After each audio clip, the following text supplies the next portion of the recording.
Alright guys, so let's have a look at high performance liquid chromatography, which we'll refer to from now on as HPLC. So what is chromatography to start off with? Basically, it's when we separate something based upon how quickly it moves from so the difference in its speed in movement between a mobile phase, which in this case is a gas, and a stationary phase, which in this case is a liquid which is sort of held in a column quite densely. And what happens is when it's just the mobile phase, so in this case the gas is being injected, everything moves at the same speed, but when it gets into the liquid column, it'll then start to separate out at different speeds. And if the liquid column is separating based on density alone, for example, the very small particles, so smaller chemicals, will go through first, and the larger chemicals will go through afterwards. So the substances will move at different speeds through the stationary phase. And it kind of looks like this, right? So this is our flow diagram of what it looks like. And what this does is it allows a very sensitive analysis of a range of compounds. It's very common use in pharmaceutical, poison, inks, etc. It's really just when you want to, it's basically for separating stuff out. Now, it can be used for cosmetics, explosives, herbicides, drinking water, seeing what's in there. It's really good in this case for using things which cannot be heated up.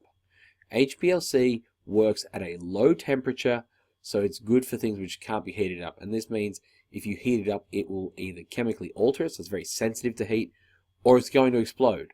So this is where we use it for explosives.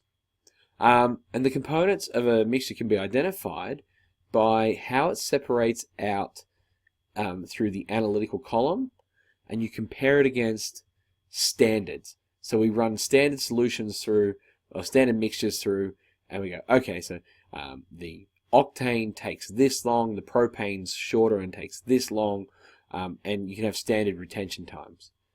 You'll also notice that it has a guard column right here, and that's to protect the analytical column. The analytical columns are very expensive. This is a very expensive technique. It is more expensive than GLC, so we need to have that in consideration when we're thinking of doing it for an analytical test. So the way it works is the mobile phase, or the solvent, is pumped through. So we've got liquid solvent here, and it is filtered in so we know it's clean, and it's pumped through the pipes here at a very high pressure. At the injection unit here, the sample or the analyte is injected in, and it can be used to inject very, very small amounts, and it is separated at the stationary phase, which is, where's my mouse? Over here in the analytical column. The detector is activated every time something passes through it, and it records the data as a chromatogram. This can also be combined with mass spectrometry to get even better information, but more on that later. So how do we interpret the chromatogram? Basically, the x-axis is the retention time, so that's how long it takes inside the column. The y-axis is the intensity of the signal. This is what makes it a quantitative measure. So we can use the area under the peak or the height of the peak. That is relative to the concentration. So again, you would compare it against standards.